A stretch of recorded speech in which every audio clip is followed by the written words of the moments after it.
course, I should explain permaculture as a grassroots movement for designing how we live better from working with nature rather than working against it, and using the design principles in nature, ecological principles, to design our agriculture, our housing, our community organisation. Now has a lineage stretching back from to the 1970s and has spread around the world, both in rich and poor countries. And I suppose people have been attracted to it because it's about a positive approach to how we create the world we do want rather than fighting against the world we don't want.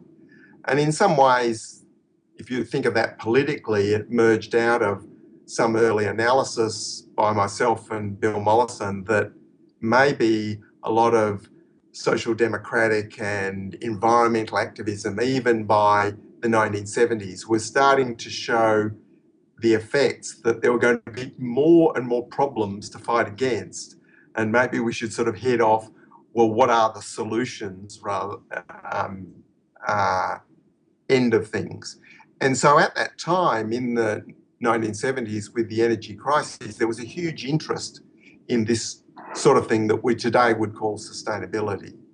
And the big focus was around resource depletion, including oil, but most importantly, the Limits to Growth report of the Club of Rome of 1972 had created an enormous amount of controversy because the energy crises actually highlighted what they were saying.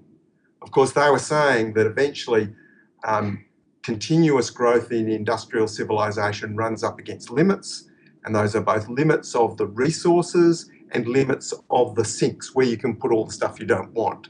And so peak oil and climate change, although they didn't talk about that, are symbols of that basic systemic problem. So permaculture took for granted that humanity was heading into a future of lower resources, and that meant that agriculture especially, but everything we do needs to be designed differently, designed like it is in nature. Now, of course, there's other concepts that have come along that have worked on that basic insight in the sort of industrial field, biomimicry, the idea of how do we do things that work like nature does. But I suppose permaculture started from that premise that a future society will be one of low movement of people and goods. Because the thing we've done with surplus energy more than anything else is move everything around at high speed, both people and goods, and create a globalized system. And so the most certain thing we can say about the future of less energy is that globalization by some process goes into reverse. Or alternatively, we can say there is a relocalization of economies, of politics, and eventually of culture. Now, that could take hundreds of years for that process to reach some new plateau of stability. So permaculture was predicated on we were moving into a world that I've coined the energy descent future. And it's a one of continuous less and less energy and resources each generation. Now, what that means for particular places and particular scenarios in the future is, of course, incredibly varied. But I suppose what we're saying is that it's possible to actually design for that, but it is neither a modified form of business as usual, which is what a lot of mainstream environmentalism has really proposed, that we sort of make industrial systems more efficient and less damaging to the environment, and that we eventually develop an economy that can work without needing to grow all the time. So we reform the money system and do various things that can move us on to some sort of steady state. Permaculture's really assumed we are going into some sort of a decline, but not necessarily the precipitous collapse where we see the end of civilization. And in that space, it's possible, both looking at historical models like what happened to the Roman Empire, and looking at a lot of practical solutions, we can see there's ways for people to adapt over time that is not some sort of gigantic human die-off scenario. But they are radical changes. So, for example, we'll produce our food where people live. Primarily, our fresh food must be produced where people live, and that means on the fringe of cities and within cities. So we'll see a ruralisation of our cities. We'll also see that mega growth of giant cities will go into reverse as we get a re-ruralisation of society, as people move to small towns and villages that in many parts of the world are actually dying from lack of people, and that they will be reinvigorated. Now, of course, there's a whole lot of complex things of, well, how does that happen, and what's the pain and suffering that happens, especially if that's done too late. So it's like, in a way, the thinking about this in the 70s, permaculture was really one of the grassroots bottom-up responses. There was also the big policy responses that were sort of talked about, through as a result of these early sustainability ideas. And then again in the late 80s, when climate change became the central galvanising issue, again, sustainable development looking at those things. But largely we've gone more and more in the wrong direction over that time. So that means the urgency of the change becomes more extreme.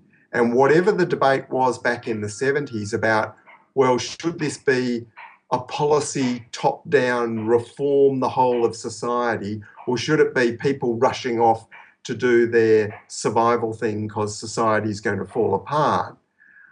Unfortunately, we are now in a situation where the situation is so urgent that ordinary people need to think very carefully about what is going to be their situation in 10 years' time, where they are living 20 years' time. What is their children's future? Is it really going to be a university degree and a job in an institutional secure job with pension and insurance and all of those things? Or is it going to be working in some skill where they are effectively trading with someone else? They might not be growing food, but they might be a mechanic fixing old vehicles, or all sorts of different types of employment. So there is both an urgency about how people start at least recognising the risk that a lot of our current ways of living are actually in the process of unravelling now. And I think ordinary people can see around the world, and even younger people with maybe only a 10 or 15-year memory of understanding the world, that this unravelling of a lot of systems is happening all around us. And when we look at those solutions, a lot of those solutions we can see are quite sensible, ordinary things, from home gardening and self-reliance, building local community connections, things like local currencies, many, many different examples. But behind all those examples, permaculture is also the thinking tools to how we create new solutions which are quite different from the examples we have.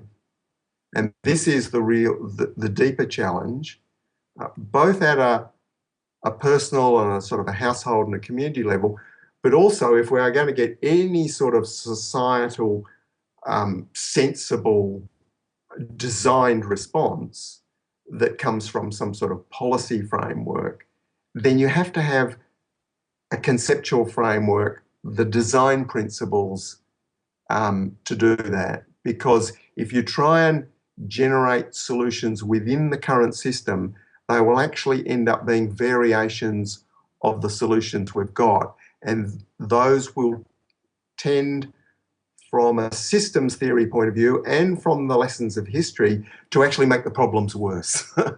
So I give you an example of in climate change driven drought in Australia, we've had a big response over the last decade of state governments to building desalination plants, which use huge amounts more energy, which of course contribute to worse climate change. And so the responses to some of the problems are actually worse. And of course, in the United States, you could argue that corn ethanol is probably one of the biggest direct responses to peak oil, even if it's not sort of publicly acknowledged mostly as that. And yes, it's does more to damage soil, use depleting natural gas resources, and attempt to maintain a way of living which is it cannot be maintained. So I see the principles as being applicable both at that higher level of how we would sort of sensibly reorganise society, now, as well as at the bottom level. But of course, those design principles are very abstract statements. They don't give you answers. But like small and slow solutions is a counterflow to the idea that everything that works is bigger and faster. Catch and store energy. And it's not just, of course, energy, but energy is a summation of anything of long-term use which can be stored. And of course, the proverb that goes with that is make hay while the sun shines.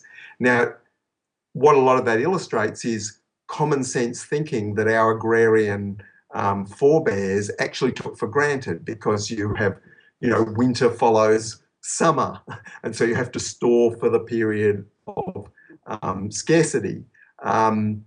But that sort of common sense thinking and behaviour has been removed from all our societal structures. I mean, the most dramatic example of it is just-in-time manufacturing, where you don't have any stores of spare parts, because the rational economists said, oh, well, it's inefficient to have warehouses. Why not just take it straight from the parts manufacturer and straight into the production line? The trouble is all of that depends on seamless supply of cheap energy. And when you don't have that, you have to have storages. So those storages, of course, at a domestic level are the change from people using the supermarket as their food cupboard. It's open 7 days a week, 24 hours a day, to redeveloping the pantry, the larder, the idea that every house should have a store of food as a normal, sensible part of the organisation of society. So those principles are both very basic down home in their application, but they also show how we need to restructure the organisations of society generally.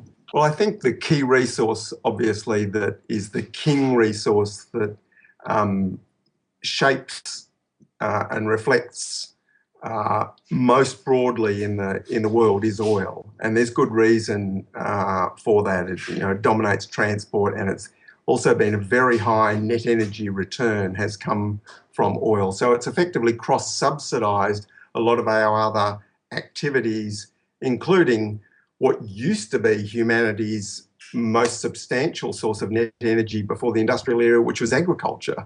Of course, agriculture is now a massive net user of energy, more than it produces. So that situation with oil and this focus on peak oil, I've been following the debate fairly intensively for a decade, and I think it is fairly clear that the plateau we are on, and have been on since really about 2005, there's only one way off that, and it's down. To say we are already at the end of that plateau and going down is much harder to say. But if we look at in net energy terms, or take that further, net energy per person on the planet, we've clearly been in decline for quite some time, because oil, new sources of oil like the tar sands, or even the ultra-deep zone in the Gulf of Mexico, or for that matter, oil that's coming out of wells in Iraq with massive security infrastructure to protect it and huge risk of interruptions. All of those sources of oil are in fact a lot lower net energy return than the easy stuff that we've had in the past. So all of the new sources of energy are essentially lower net energy return. And we can see that in the renewables also, that the analyses all show that hydroelectricity is the renewable energy that stands out there as having a very high net energy return. So it's no accident that hydro was the renewable energy source that could hold its own through the century of cheap energy. Whereas now, you know, we're getting wind. A lot of the early solar enthusiasts in the 1970s thought solar was going to be, you know, the big new one. In fact, it's lagged behind wind because the net energy return is a lot lower. And then a whole lot of other things that have developed, like corn ethanol. It's really just a way of turning existing oil and gas into a liquid fuel. It's not a net energy source. It's arguably a net energy loss, whereas you can see things like sugarcane in Brazil is a net energy gain, but again, it's not a rich source of energy. So I think that energy situation, we are clearly in a very large historical tipping point, and because we're right in the middle of it, it's very hard to measure that. It's also very hard to measure it because society has been clueless about energy literacy after a small period in the 1970s during the energy crisis, where there was a huge focus on building some sort of energy literacy. During the 80s and 90s, all of that was thrown away. So we're starting from a very low base, not just amongst the population, but amongst the intelligentsia, amongst policymakers, and especially amongst economists, who of course have an ideological block to believing that energy is something different to just another resource that can be substituted by innovation or whatever. So we've got a lot of difficulties in sort of trying to assess the real numbers. I think, of course, a lot of peak oil analysts have pointed out that the most important set of numbers in the world, the reserves in the nationalised industries in the OPEC countries, is obscure to say the least, and a lot of evidence that that involved sort of fake numbers in the 1980s. So in a public discussion, we don't even have the most important sets of numbers to actually be able to judge some of these things. So it's not surprising that it's a little bit difficult to say it right at the moment. Permaculture, in terms of being its grassroots application in Australia in the late 70s, was actually focused on the retrofitting and redesign of suburbia. The reason most examples in the Western world of permaculture tended to be in rural environments is that during what I call the Thatcherite Reaganite revolution of the 1980s, all of these ideas became so unfashionable that the ability to apply them in a suburban and urban context was very difficult. And most people who are interested in these sort of things moved to the countryside. But in fact, some of the greatest potential for permaculture is in retrofitting our spread, low-density suburban landscapes. And I've written on that, partly as a sort of a counterflow to some of the ideas that have come through peak oil awareness, that the suburbs have been designed around cheap energy for ease of transportation, and that it's true that they are not designed for the future we're facing, but we believe they are actually adaptable through a lot of permaculture solutions, and arguably more adaptable than our very high density cities. But that being said, when you move back from the sort of the practical solutions and examples and even strategies of permaculture to the basic principles, then they clearly apply not just across different geographies, but in different societies, and more importantly, can be applied as to how people organise their lives. So the principles that have also been in permaculture, something that has evolved through permaculture teaching over the decades since the 1970s. And the articulation of principles that is the most general and more recent is from my book, Permaculture Principles and Pathways Beyond Sustainability, that was published in 2002. And that within permaculture and related movements, a lot of people have said, oh, this takes the principles from being just applied to sort of rural or biological and sort of green technology to, we can apply this to our own behaviour. So a lot of people have taken those principles and said, oh, we can see how this applies in healthcare or all sorts of different fields. And that's giving a reinvigoration that permaculture has something to contribute, not just at that sort of bio alternative technology solution, but in how we organise things generally. And that the biggest expression of that has perhaps been through the transition towns movement, which has come out of Britain, initiated by Rob Hopkins, who was originally a permaculture teacher. And although the transition towns movement is much broader, perhaps more mainstream than has been associated with permaculture, the organising influence on transition towns has been permaculture, and especially permaculture principles. And a lot of people within the transition towns movement have taken that very strongly to be how we as communities organise ourselves, not just with the physical, but the way we think, the way we relate. And so more people are seeing those principles as having universal applicability.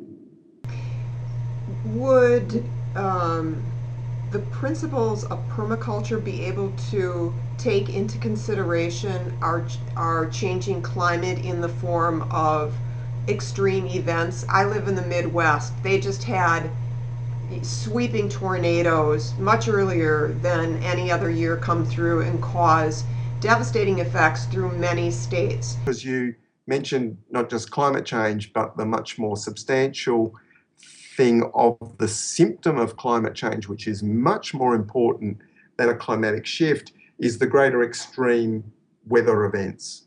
And it frustrated me for decades that climate scientists would talk endlessly about how many degrees temperature change, and there was that footnote, and more extreme events. And I kept saying to people, forget about the climate change, focus on the extreme events, because not only our own engineering and infrastructure systems, but our agriculture, and in fact nature itself, is most vulnerable to those critical events. That's what tips systems over from being relatively robust to failing and a new system emerging. So the example of that right at the beginning of permaculture was designed for natural disaster. Now, in the context in southeastern Australia where permaculture was developed, the natural disaster which is most preeminent is wildfire. We are in the region of the world which has the most intense and regular wildfires. So again, in Permaculture 1, there was a whole design layout of how we design homesteads and small rural properties to make use of fire retardant plants and all of the different design elements, which was quite innovative at the time because we had some strategies for how to fight fire, but there was virtually nothing about how to design for bushfire.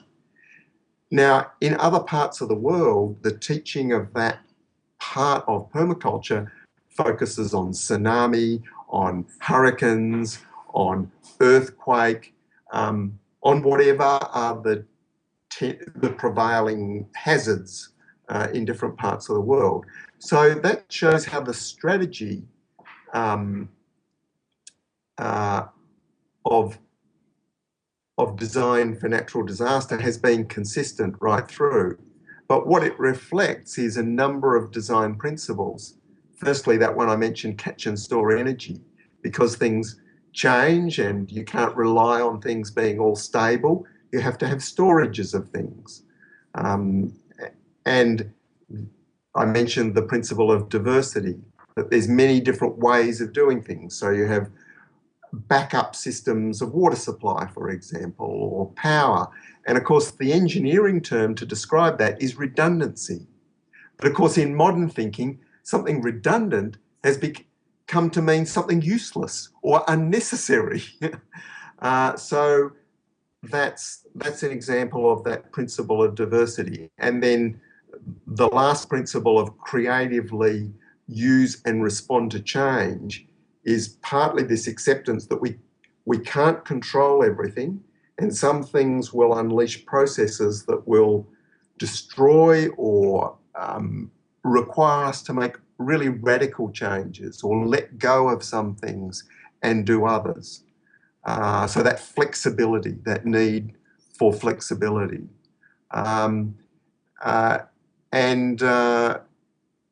So you could go right through all the 12 principles and show how they all contribute to dealing with that problem of we don't really know what we're going to be facing. And of course, it's not just at a climate level, it's the geopolitical and financial drivers, which are in a way the most unstable elements, that long before sort of oil is really running out in the oil wells completely, or climate is really severe, the financial systems and the geopolitical systems that we are seeing going through upheavals now become more and more unstable. And of course, those things can change, can turn on a dime, whereas supergiant fields do actually deplete at a more or less understandable rate.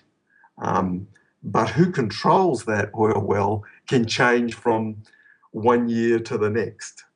And of course, the financial system, as a lot of commentators are now saying, is the most unstable thing of all. And I have myself come to view that that is the way that a lot of these things end up being expressed in people's lives. And of course, that is showing up in Europe and your own country much more quickly than it is somewhere like Australia, where because we are one of the new energy superpowers, one of the resource providers, our economy is, for the time being, has not gone through the upheavals that are happening in other places. David, can you just list the principles? I know you've talked about all of them, but just actually list them for the viewers. You know, what are those 12 principles? The first one, which I haven't mentioned, is observe and interact. That we need to do that directly, regain our animal intelligence about what is going on around us, and not just observe it, but actually be engaged with it. And that is a huge personal and cultural shift and a skill development.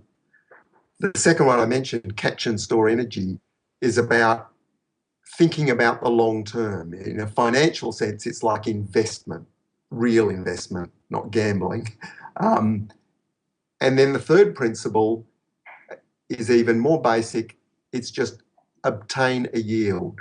That all our activities need to actually be returning something to us. It's like economic rationalism brought down to a scale where it does make sense. And so that catch and store energy and obtain a yield, I call the power principles, because they're how systems grow and get stronger and build. And then that's restrained by the fourth principle, which is self-regulation and accepting feedback. So if the power principles are about how to put our foot on the accelerator to get more fuel into the engine, self-regulation is about putting the foot on the brake to stop us running off the road or into a hole in the road. So it's the restraint of how we restrain systems, self-regulate them. And then the fifth principle is really one that's a little more well understood within sustainability thinking. We should use and value renewable resources and what we call renewable services, or sometimes called the services from nature. So we have to shift from the depleting resources, obviously, of fossil fuels, to getting our needs from the sun, from growing plants, from working with animals. And then the sixth one is also very well understood. It just says produce no waste, that we have to be efficient and that everything that previously was a waste product becomes used for something else. And then 7 is more a difficult one. It's design from patterns to details. And this is about how we stand back and see the big picture first before we dive in and focus on getting some detail right. Because this is a constant trap that we do with modern reductionist thinking, is that we're always looking in at the details, trying to fix some little thing, whereas we need to step back and see the larger picture. And then number 8 is integrate rather than segregate. This is about how we put systems together rather than keeping everything separate. How we have our agriculture in our suburbs, how we work from home, how we multitask, how we live in communities rather than atomized individuals, because that's how nature works. It's integrated. And then the 9 is small and slow solutions, which I mentioned before. Really comes from the great work of E.F. Schumacher, Small is Beautiful, which was published back in 1973. So a lot of the future is about doing things actually at a smaller scale and more slowly in nature's rhythms. And then we have the principle of diversity, use and value diversity, and then use edges and value the marginal. This shifts our focus from what is the main game, what is the majority of people doing, what's the majority politics or what's the dominant economic system. No, the action is at the edges. All the interesting stuff is actually happening on the edge of systems. And then the last one, creatively use and respond to change, which all these principles can be seen as operating in nature, can be observed that this is the way natural systems work. And then we can also see this is how sustainable low energy societies before industrialization were designed, usually quite unconsciously. And that we can see many of the creative solutions around the world, some that have the label permaculture and others that don't have the label permaculture, can be seen as actually reflecting these principles. But of course, it is a big step to say how those general principles can give us the solution we need. And sometimes our focus on wanting to get the solution, that we can't get there straight away. We've got to step back. And we know that when we do a sort of like any process where we go back to the drawing board, we have to go back to the start. We have to go back to scratch, or we have a health crisis and we have to really reorganize our lives from start. We have to go through a bit of pain and uncertainty before we get somewhere sort of useful.